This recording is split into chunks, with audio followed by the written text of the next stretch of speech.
Bonjour et bienvenue sur cette nouvelle vidéo. Aujourd'hui, nous allons voir ensemble ce qui va se passer dans l'avenir sur la chaîne Charlie Clickzoom Photo.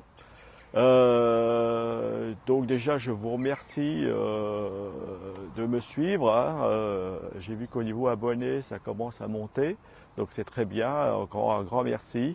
Et continuez à me suivre. Et si vous avez des idées de vidéos, n'hésitez pas à les poster juste en dessous là. Il n'y a pas de souci. Si c'est possible pour moi, je le ferai. Il n'y a pas, que ce soit avec de la photo pratique ou de la retouche photo, je le ferai. Il n'y a pas de souci. Donc dans l'avenir, là, dans l'avenir proche, dans les jours qui viennent, là, le premier des tutoriels que je vais faire, ça va être de photographier la Lune. La photographie de la Lune, c'est un truc qui peut être intéressant, hein. Donc il vous suffit d'avoir un trépied. Télécommande, non, parce qu'on peut utiliser le retardateur de l'appareil photo. Mais par contre, il vous faut un téléobjectif pour avoir un rapprochement suffisant. Parce que la Lune, comme vous avez pu le voir, c'est un objet qui est assez lointain. Et donc moi, je vais utiliser le matériel que j'ai, hein. Donc il n'y a pas de souci. Le téléobjectif, j'en ai un, c'est un 81-210, c'est un vieil objectif, mais bon, qui pourra, pour enfin le tutoriel, vous montrer comment faire. Après, en deuxième, ça sera plutôt les circumpolaires. Alors les deux façons de faire, c'est-à-dire circumpolaire où le temps de pause sera de 30 minutes par exemple, où je lancerai en mode bulbe l'appareil pendant 30 minutes et je laisserai tourner. Ou alors, la deuxième façon, c'est prendre une succession de photos de X minutes, X secondes, tout ça, tout est à définir en fin de compte, et les assembler après avec un logiciel qui s'appelle StarMax, et obtenir une photo du ciel, c'est-à-dire une circumpolaire. Le tracé dépendra de la durée des photos prises. Voilà. Donc ça, on va le voir ensemble, là, comment s'y prendre. Donc là, il y aura la prise de vue jusqu'au montage, hein, donc ça sera un peu plus long. Sinon, après, comme autre chose, on va voir la macrographie. Alors la macrographie à petit, il y a plein d'oiseaux là-dedans, à petit budget. C'est-à-dire, j'ai pas de téléobjectif macro, donc ça sera plutôt la macrographie avec des tubes à longe. Donc on a de beaux résultats et des bonnettes. Donc, et comme ça, on pourra voir aussi les écarts, les plus et les moins de chacun de cette façon de faire. Voilà.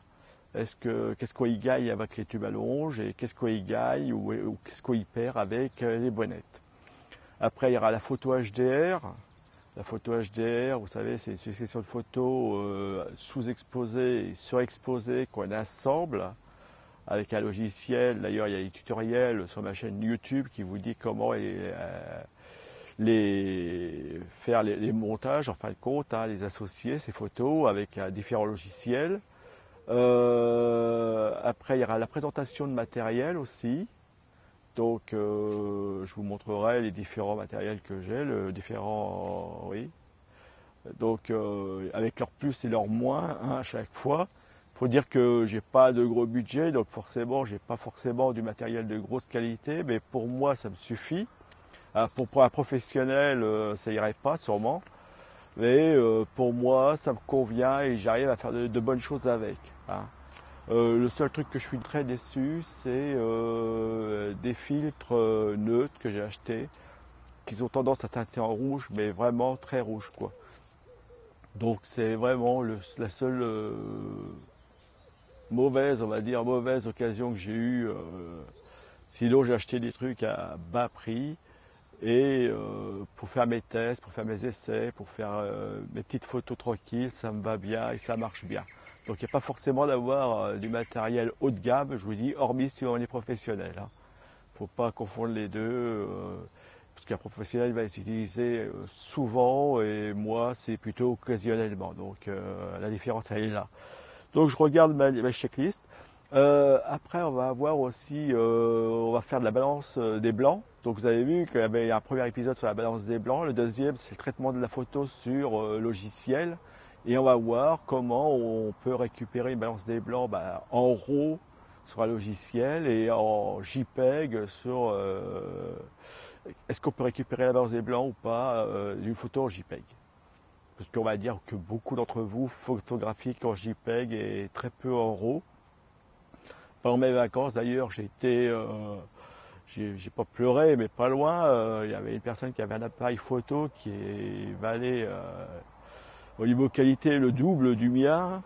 Et il l'utilisait en automatique et en plus de ça, il était en JPEG. J'ai vu ça par rapport au nombre de photos qui lui restait à prendre. Il lui restait plus d'un millier de photos à prendre et quand c'est en RAW, vous ne pouvez pas prendre autant de photos que ça.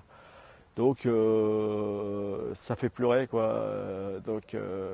Et en plus de ça, il y avait un très bon objectif. Donc là, ça fait un coup quoi, ça fait mal. Hein, il aurait pris un compact, il aurait eu les mêmes résultats, à mon avis, qu'un réflexe. Bon, la qualité d'image sera sûrement meilleure, mais bon, voilà, ça fait l'automatique, oubliez avec le réflexe. Prenez des cours, vous allez sur Internet, il y a plein de gens qui donnent des cours photo, etc. C'est pas forcément très cher. Je pourrais mettre des liens, je pourrais vous donner des adresses, vous verrez, par correspondance en plus, il n'y a pas de souci. Hein. Et je vais vous présenter le matériel, ça j'ai dû en parler, présenter le matériel. Alors tout le matériel, on va passer de la bonnette à la bague à longe, aux petits trucs, aux petits caches qu'on met sur le flash pour avoir différentes couleurs, etc. Flash Cobra que j'ai acheté à Yuno, je sais pas comment ça se dit, c'est une marque chinoise. Le matos il est pas mal, tous les réglages sont manuels. Et oui, mais bon, une fois qu'on a pris la main dessus, on a compris comment ça fonctionnait, il n'y a pas de souci, c'est nickel. Et j'en suis pas déçu, j'ai pris plein de photos avec, sincèrement, c'est nickel, ça marche, faut que ça fonctionne très bien. Donc voilà.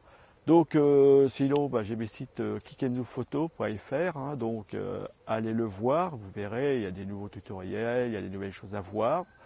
J'ai aussi un site baladephoto.fr alors qui est dédié à la photo mais pas à la photo d'art ni au tutoriel.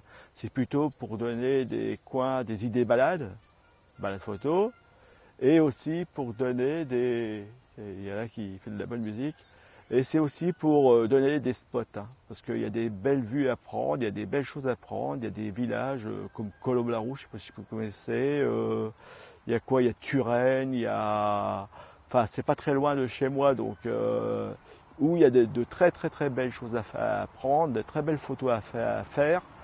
Voilà, le tout c'est d'avoir des idées, d'avoir des spots, d'avoir des petits coins. Et si vous avez des photos de votre côté, n'hésitez pas à me les envoyer. Vous allez sur le site baladephoto.fr, vous avez une adresse Gmail, ou vous m'envoyez un lien où je peux les récupérer et je les mettrai sur mon site. Je m'occupe du reste quoi.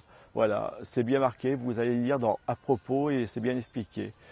Donc voilà, je vous remercie, je vous dis à tout de suite dans une prochaine vidéo et merci de me suivre et j'ai vu que les abonnés avaient augmenté donc je suis content. N'hésitez pas à vous abonner et surtout me suivre sur la chaîne. Merci, au revoir et à une prochaine vidéo.